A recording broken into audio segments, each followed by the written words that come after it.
Bleach is an animated manga series by Tybw that aired from 2004 to 2012 and ran as a manga from 2002 to 2018. However, Bleach's upcoming arc, the 1000 Year Blood War arc, is coming around the corner, and for the fans of the series, they're ecstatic to finally see such a long-awaited part to be finally animated.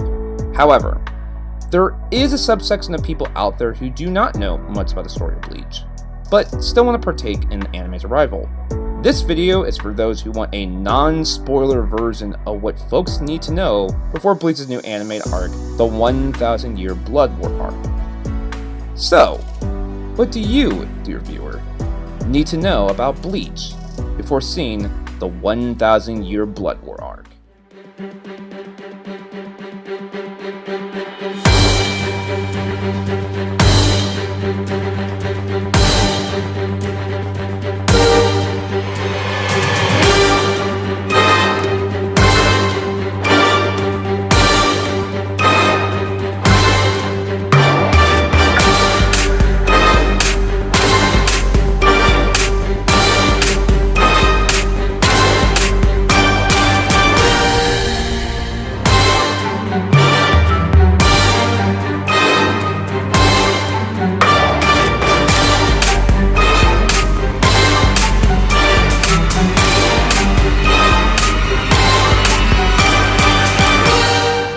Now, before we begin, I want to say 4 things for this video. 1. A video about what you need to know before a, maybe, final arc about Bleach for newcomers? Preposterous! While my accent is clearly fake, new fans are very real, and I personally believe that everyone deserves to be part of the Bleach fandom, especially those who want to be at least somewhat caught up, but don't want to deal with spoilers. Let's face it, the new Bleach series looks fantastic, and there's going to be a lot of people who want to watch it. And when it comes to discussions about Bleach in general, because it's a popular arc, there's going to be people who want to talk about the most up-to-date arc about Bleach. So, when it comes to that, most videos of the 1000 Year Blood War arc, the most popular, and also the most recent arc of the series, is really riddled with spoilers most of the time, and are meant for fans who read the manga to discuss plot points. With that being said, this could result in a possible oversaturation of discussion for Bleach with possible spoilers that may reduce the enjoyment of the new arc. This video is intended to help with that by giving a basic summary of certain arcs in Bleach and talking about them to encourage new fans to read and watch them, to give them an idea of the series and its arcs, and entice them with what each arc has within it and encourage discussions. 2. This video will focus on narrowing down the arcs to 5, because there are a lot to list out, and for this video to be accessible, I don't want to overwhelm people. I also don't want to give out spoilers. The arcs are titled as Arc 1, Substitute Soul Reaper Arc, Arc 2, the Soul Society Arc, Arc 3, the Hueco Mundo Arc, which contains the Arrancar Arc, Hueco Mundo Arc, Turn Back the Pendulum Arc, and one name of an arc that literally gives out a lot of spoilers. 4. The Fullbringer arc, and 5. The 1000 Year Blood War arc. Number 3. This will not talk about filler arcs, so bounce be damned, but we will maybe talk about them soon. This will mostly be following the manga because episodes are long and shit. Last point, number 4. This video is made with help of the following: the Bleach fan wiki, an article on FixingHorizon.com by Arthur S. Poe titled Bleach Arcs in Order, How Many Are There and What Are They About? And information contribution by LizTunes, a YouTuber, animator, and illustrator who plans to talk about Bleach themselves. They helped in giving information and reviewing plot points in the early stages of this entire thing. Their information and contact will be down in the description below. That all being said, let's talk about Bleach, the easiest and non-controversial anime from the early 2010s. Substitute Soul Reaper Arc. Chapters, Chapter 1 through 70. So, Bleach's first arc. It begins with a character named Ichigo Kurosaki, a brash and ready to fight 15-year-old boy who can see spirits of the dearly departed. In the midst of his normal life, he and his family are attacked by a hollow, a corrupt spirit manifested by their inner pain post-mortem. When this occurs, he comes across a Shinigami, a person who aids in the passing of spirits and the protection of those from hollows. This Shinigami is Rukia, a woman who is serious, logical, and freaking adorable. She is overpowered by the hollow, but helps Ichigo protect his family via lending some of her spiritual power. This takes a lot of power from Rukia, but gives Ichigo a power boost in his latent spiritual powers that now make him a substitute Soul Reaper. With this, the show introduces 3 more characters that are important within the series. Orihime Inoue, a girl who's sweet and kind, Chad, a childhood friend of Ichigo who shares in Ichigo's desire to protect, and Uryu, a calculating and vengeful Quincy, beings who eliminate spirits, not help them pass on in the afterlife. Towards hollows. Quincy's are only destroying, the, evil souls of hollows. They don't help them pass on like Shinigamis do. They just destroy them, and yeah, so... just wanted to make sure I got that in. Sorry, everyone. Continue watching the video, I guess. This arc is very simple. It's a character-focused arc that gives time to learn in the precinct of town where the characters reside in, known as Karakura Town. Within this story, it appreciates the small and intimate moments with characters, which allows the story to be both an action-adventure series and room for slice-of-life comedies. This allows characters to be eccentric, but also down-to-earth and human, allowing for the story to breathe between segments of adventure. The themes within this arc are appreciation of one's community, motivation through grief, and the impact of loss from families. It's a tale of those accepting death of the beloved, leaving a world where the young have to grow up, but also maintain the status quo that they themselves do not fully know. If slice of life, light comedy, and simple action adventure is your go-to, then this arc is perfect for you. It's also something to keep in mind when looking at the final arc of Bleach. Soul Society. Chapters within it? 71 to 178. The status quo is finally questioned with the Soul Society, the housing world of the Shinigami, taking action that troubles the lives of Ichigo and his friends. This motivates Ichigo to team with his friends and infiltrate the Soul Reaper headquarters, also known as the Serete, where battles are scattered throughout the sacred grounds. The Serete is filled with Soul Reapers, each one under certain branches, under certain divisions, like a military base. These branches are divided into 13, with each having a captain and lieutenant. These people are the Gote 13, skilled Shinigami with special powers granted by their Zanpakuto, which are swords filled with spiritual energy by the individuals wielding them. The goal here is for Ichigo to learn how to master his Zanpakuto and to be skilled enough to defeat the captains and their various abilities. This arc introduces a variety of personalities, philosophies, aesthetics, ethnicities, and so much more. This is where a lot of people credit Kubo on his creativity, and you can see it with the designs and dialogue differences that are scattered throughout this part. The themes here is determination of one's will and spirit, the purpose of one's courage and individuality. These children who had to quickly grow up are now starting to change the status quo by going against the harsh and traditionalist rules of the Soul Society's rigid ideals. And through this, the series has the characters not only have a physical battle, but a battle of ideology and morality. But this is obviously where the fights are pretty good. It's creative, interesting, and has a lot of interesting dynamics, and a lot of cool action scenes, I'm not gonna lie. But this is where you see the difference. Where before, Ichigo had to fight mindless monsters, now he has to fight human beings who are 1,000 years older than him, with stronger supernatural powers. If action-adventure and training arcs are your cup of tea, this arc is fantastic, and it's credited for being the heart of the Bleach series. This is obviously important to the final arc of Bleach. Hueco Mundo arc. Arcs within it, the Arrancar arc, Hueco Mundo arc, the Turn Back the Pendulum arc, and an arc that's literally giving away a big spoiler by its title. I swear to God, I do not understand why people even named it this.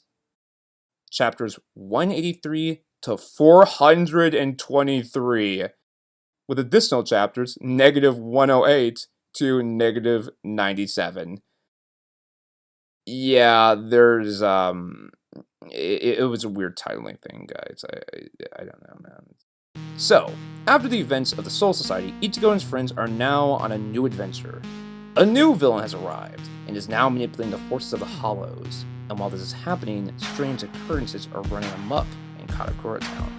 With this, Ichigo and his friends again must travel to a new world to defeat this evil. But this ties more intimately with Ichigo, his past, and his existence. This arc is riddled with spoilers, but this is the most famous arc for the series due to its long fights, characters, and lore expositions.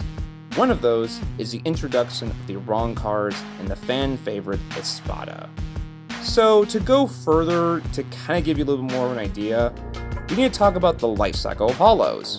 So, what is the life cycle of a Hollow in Bleach? I'm so glad you asked, viewer. Hollows biology, yeah! So, the life cycle of a Hollow in Bleach, as follows. A human soul, also known as a plus, normally passes on, but if they cannot pass on the afterlife, either by giving into a negative emotion or being in the human world for too long, they become corrupted and turn into a Hollow. So, a Hollow then hunts down consuming souls and can be at times a mindless being. These creatures have a desire to dominate and consume, and if a Hollow/group of Hollows try to consume one another, they all can become one form, known as Manos Grande. So, to make sure we're on the same page, because I see a lot of people misunderstand Manos Grande, and even I did too, but a Manos Grande is a categorical label of a Hollow-like creature with one singular entity, which, again, is created by an amalgamation of Hollows. These creatures range from being primal to human-level intelligence. They no longer want to eat humans, but rather eat other Hollows. So these creatures consume more Hollows and other Manos Grandes to evolve into one stronger form, and usually it evolves into these three categorical stages. Stage 1, Agilion. Agilion is a humongous stature of a monster with great power that sends out a lot of Ceros. What are Ceros? Powerful beams of extremely broken destructive energy. These creatures can evolve again, but they must continue to eat and not be eaten. If they are eaten by another Hollow, even by a little bite, there is no way of evolution, instilling a fear of regression and stagnation amongst this animal. They're very primal and animal-like, and only followed by instinct and a desire to eat powerful beings. If somehow they survive and continue to eat, they can evolve into Adhuchas. Stage 2, Adhuchas. Adhuchas are creatures with human-level intelligence but come in a variety of forms like animals, to towering monsters, to humanoid in appearance. They still have a cannibal-like desire to eat fellow Hollows, but they're shown to have a sense of morality, empathy, and a desire for philosophy and communication. They still can regress if bitten, but if struck by luck, somehow they become a Vastolordes. Stage 3, Vastolordes. This is the final stage of a Manos Grande evolution and is the highest part. These beings are mostly humanoid with human intelligence, but even with greater power. These beings can range from simple abilities like super strength and super endurance to being walking newts able to destroy islands with ease.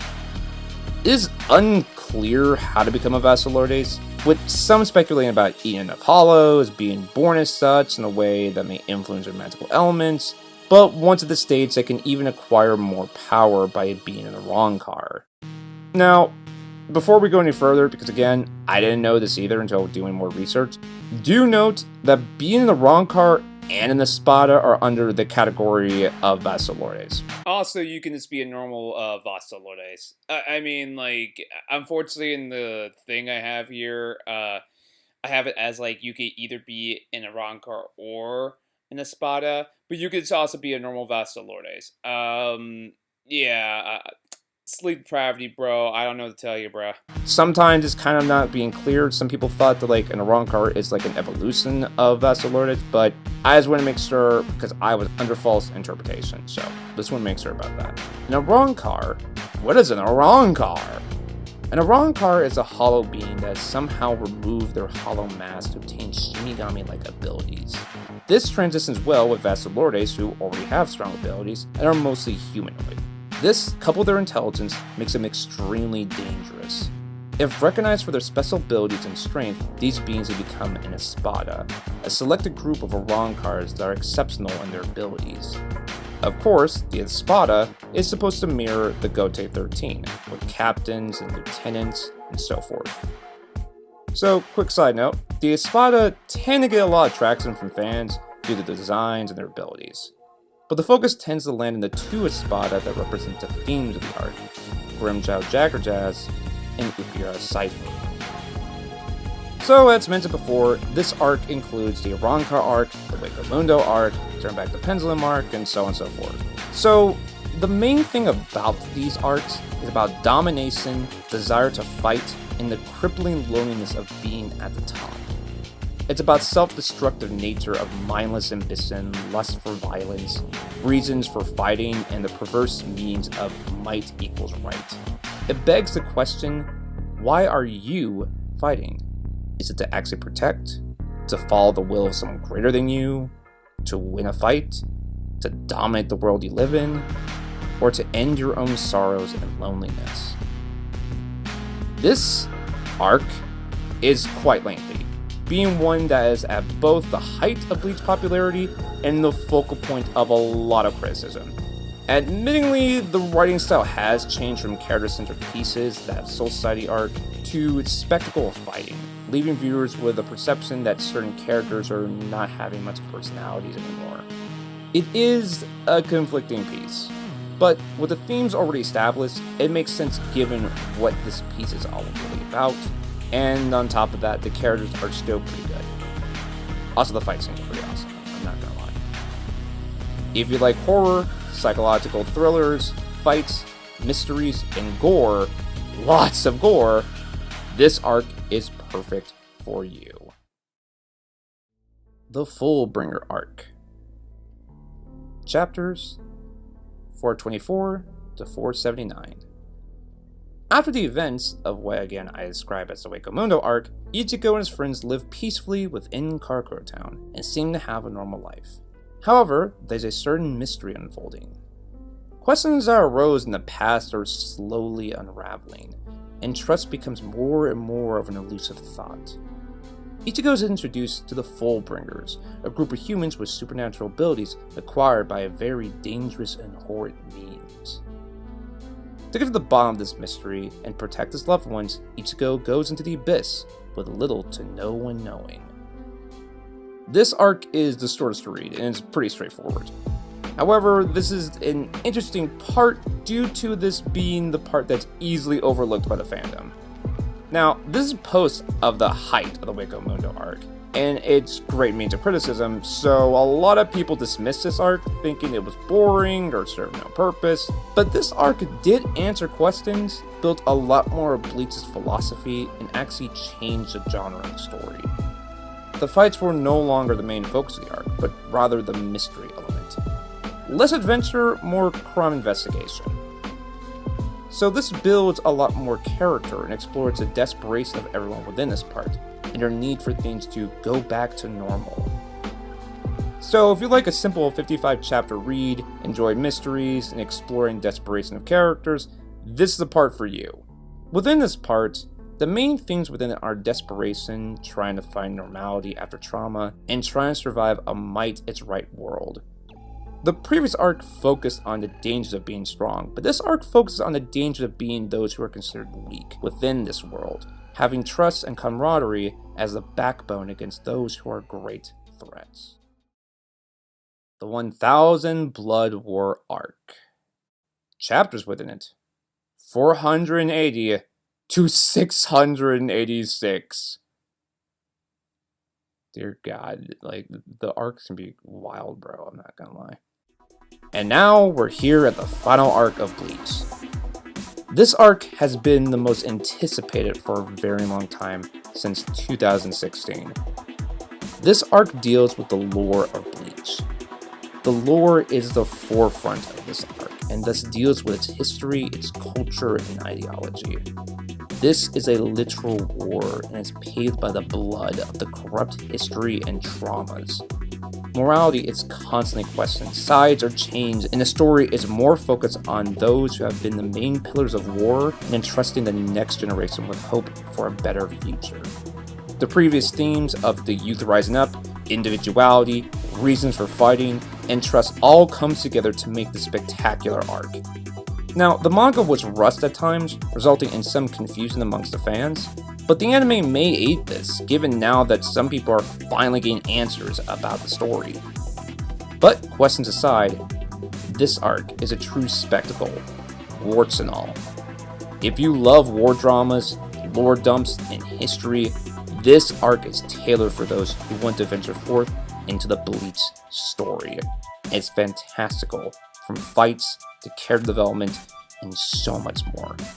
This is a fantastic arc, and I really encourage you to look forward to this amazing piece in Bleach history. Well, there you go, folks, a non-spoiler rendition of the arcs of Bleach. I did try to make sure that I don't give away too much of spoilers that might dampen one's experience, but hopefully I entice a few people to look into it. Or excited enough to read/watch it.